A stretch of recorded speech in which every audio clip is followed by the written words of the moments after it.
تفتكر لو لقيت كتاب مكتوب عليه لا تفتحه إلا لو مستعد تضحي بكل حاجة، هتفتحه؟ إلياس فتحه، ومن ساعتها محدش شافه تاني. أنا اسمي إلياس، كنت شغال في مكتبة قديمة في حي من أحياء المدينة. المكتبة دي ورثتها عن جدي، وجدي ورثها عن جده، وكانت مليانة كتب محدش بيقراها، بس أنا كنت دايما بحب أفتح اللي محدش بيقرب له.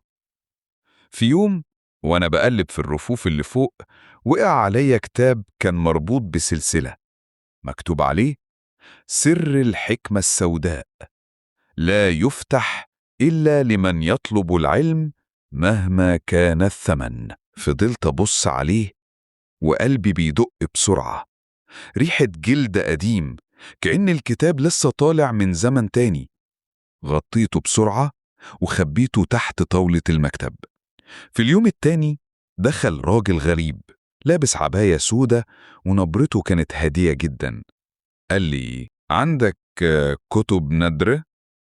وريت له شوية نسخ خط عربي قديم لف حواليه بعينه، وفجأة نظر للرف اللي كان فيه الكتاب. وشه اتغير وقال لي: لو عندك الكتاب اللي اسمه الحكمة السودة خبيه، ده مش كتاب عادي. قلت له: هو كتاب ديني؟ رد بهمس: هو كتاب بيعرفك اللي ما ينفعش تعرفه. وسابني ومشي. من وقتها وانا مش بنام. في نص الليل ما قدرتش اقاوم، طلعت الكتاب من الدولاب. كان مربوط بسلسلة، بس فجأة لقيت مفتاح صغير جوه درج ما كنتش فاكره.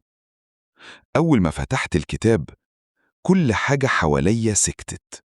صوت الساعة وقف، الهوا بقى تقيل، كأن الزمن وقف بينا. بدأت أقرأ، والسطور كانت بتتحول قدامي من طلاسم لكلام واضح، كأن حد بيترجم جوه دماغي. الصفحة الأولى كانت فيها جملة واحدة: لو فتحت ما تقفلوش. بعدها بيومين بدأت أحس إن في حاجات بتتغير. كل ما أقرأ صفحة أحلم بكوابيس، أصحى ألاقي كلام جديد مكتوب على الحيطان، الساعة تمشي بالعكس، المراية تعكس حاجات غريبة. حتى صوتي اتغير، بقيت أتكلم ساعات بكلمات مش فاكر إني قلتها. الناس في السوق بقوا يبصولي بخوف. صوت أمي في البيت اختفى وهي لسه واقفة بتطبخ، وبدأت تظهر علامات على إيدي كأنها نقوش أو وشوم. كل يوم شكل جديد، كل يوم معنى جديد. وفي صفحة كانت ما فيهاش كلام، مجرد مراية صغيرة ملزوقة جوه. أول ما بصيت فيها شفت نفسي، بس مش أنا. شخص لابس لبس قديم ووشه مشوش وبيكتب، وفوق المراية كان مكتوب: كل اللي قبلك كتبوا هنا واختفوا بعدها.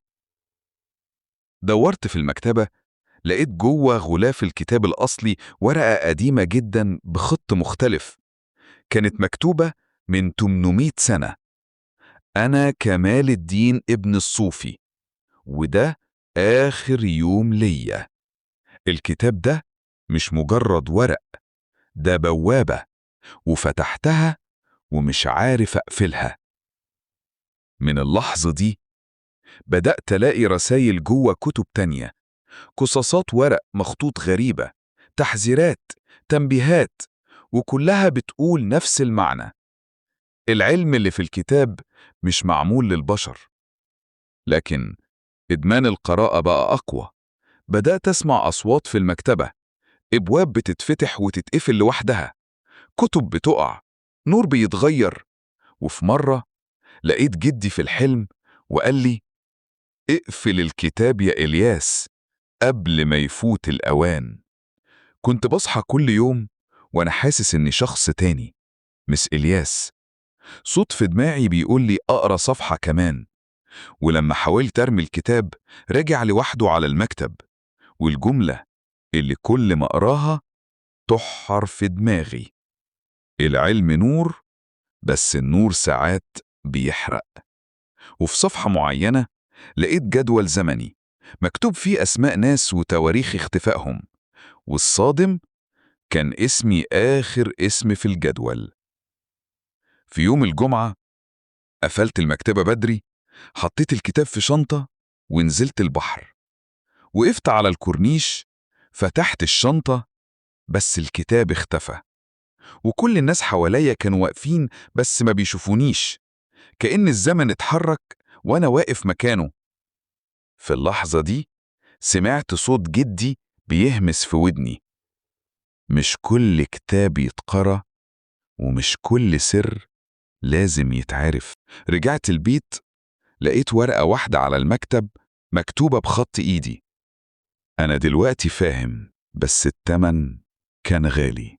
بعدها محدش شافني، بس اللي دخل المكتبة بعدها لقى نفس الكتاب على الرف، بس الغلاف مكتوب عليه: أنت التالي، هل هتفتح؟ لو لقيت كتاب زيه هتفتحه؟ اكتب رأيك في التعليقات، ولو حابب تسمع قصص أكتر تابعنا في بوابة أكس.